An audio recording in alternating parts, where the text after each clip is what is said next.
Most mascara reviews happen 5 minutes after someone opens the tube. So we wanted to test some of the internet's most popular mascaras under the same conditions. Same wear time, same lighting, same application process, and same remover. And we tracked everything from length and volume to smudging, flaking, wear time, and value. And honestly, some of them didn't perform as expected. If you've ever searched for mascara recommendations online, you already know how overwhelming it is. But most reviews are based on opinions or first impressions, not actual testing. So we picked 7 of the internet's most popular mascaras and created a scoring system to compare them under the same conditions. Each mascara was scored on length, volume, smudge resistance, flake resistance, wear over time, application, removal, and overall value. Take note too that we followed each mascara's instructions, and then if they didn't have any instructions, we did 3 layers. And we included the environmental working group scores for people who care about ingredient transparency. And here's how we did it. Length was based on a score from 0 to 20, 20 being the most dramatic change in length, 0 being no change in length.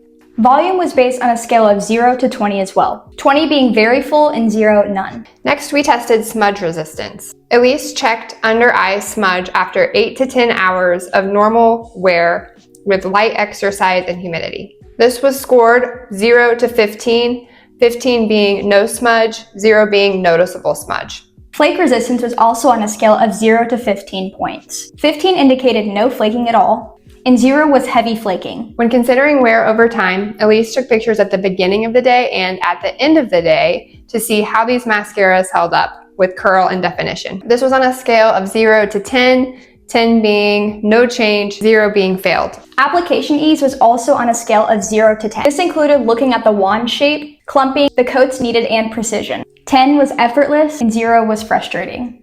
We scored removal ease from a scale of 0 to 5, 5 being easily removed with makeup remover, 0 being very difficult to remove. Elise also made note of how many swipes it took to remove each mascara. And also value was 0 to 5 points. Here we looked at the score price versus the performance. 5 being excellent and 0 being not worth it. First, we want to point out the price categories to compare mascaras for everyone's budget. The price range was $9.97 with L'Oreal being the cheapest, up to $29 with Ilia being the most expensive. First up tested was Maybelline Sky High, which was marked at $10.82. Maybelline advertises itself as a washable mascara, volumizing, lengthening, defining, curling, multiplying, and a buildable formula. Surprisingly, we found that the length wasn't as impressive as they claim, with length coming in at 11 points out of 20. And as you can see from the photo, there was some noticeable length, but not dramatic. What was the most disappointing about this mascara is it advertises to be volumizing, but there really wasn't any volumizing at all.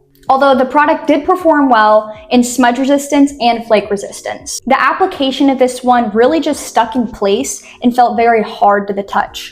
But the downside is that the removal ease wasn't the best. It actually performed the lowest out of all the mascaras that we tested, with it taking about 10 to 20 swipes each eye. I used micellar water to remove each mascara. Next up was Honest Extreme Length, priced at $19.99. The length in this one was absolutely incredible, scoring a 20 out of 20. Just look at these results.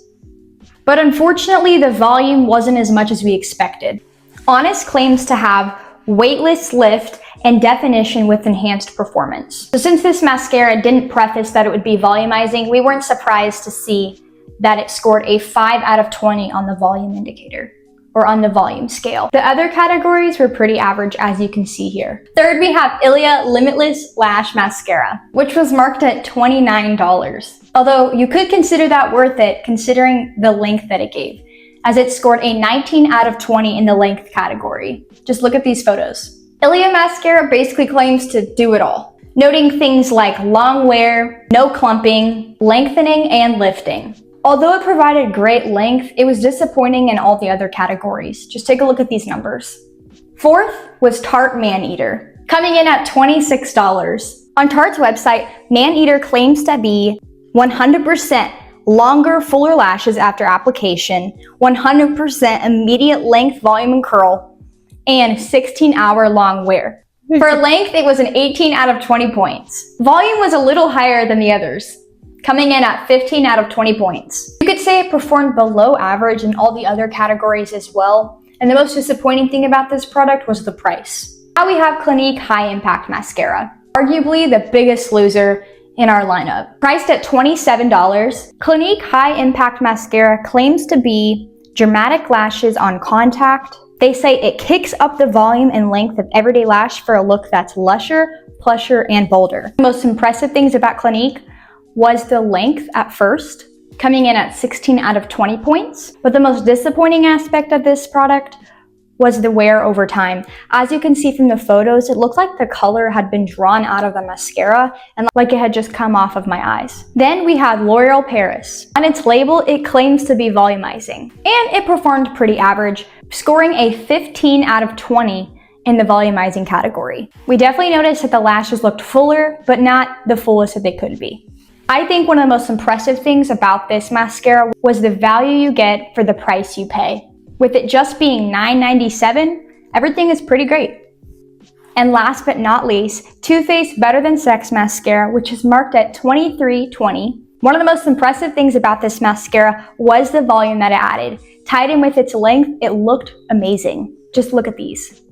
But a downside to this, there was a little bit more flaking compared to our other mascaras. We know that for many of you, environmental working scores are very important. The Environmental Working Group, EWG, is a nonprofit, nonpartisan organization dedicated to research and advocacy in agriculture. It acts as a watchdog, database, and Dirty Dozen guide to empower consumer choices and promote healthier living. If you're a consumer who cares about what you're putting on your body, check out the EWG scores of each of these mascaras. I'm going to rank them from the lowest to the best. As you can see here, this is their scale. Take a moment to pause if you need to. Clinique came in at 7, saying it had a high hazard, and listed on it was cancer, allergies, developmental, and reproductive toxicity. Next was Better Than Sex Mascara, coming in at a score of 4, stating that it was a moderate hazard. We also had another product score in the number 4 category. It was the Maybelline Sky High. On this, it stated moderate cancer, high allergies, moderate developmental, and reproductive. And if you're curious what any of these things mean, go check out their page and see a little more in depth about what these things mean. Next, we had L'Oreal Paris and Tarte Maneater come in at a 2, stating that both of these products were a low hazard. Then Ilia, of course, came in at a score of 1, which means that it is a low hazard. And most impressively, with a score of 0, meaning that it is EWG verified, was Honest Extreme Length. An EWG mark on a product indicates that the company's ingredient disclosures show the product has met their full criteria to ensure it adheres to their standards for health. Overall, these were the ranges on a scale of 0 to 10 of where the mascaras landed. Most of them being very low on the EWG score, which is great. Now for the moment you've all been waiting for, the final rankings. Coming in at number 7 was Maybelline with a score of 61. Coming in at 6th place was L'Oreal Paris with a score of 65. A close 5th place was Clinique with a score of 66. 4th was Ilia with a score of 68 out of 100. In 3rd place was Tarte Maneater with a score of 70. 2nd place, Honest Extreme Length with a score of 71. Last but not least, our clear winner with a score of 91 was Better Than Sex Too Faced. There are literally hundreds of mascaras in the market. So this is definitely not the end of the series. If you want us to test your favorite mascara next, post it in the comments. Subscribing to our channel really helps us continue to buy products and to test more. Because trending doesn't always mean better.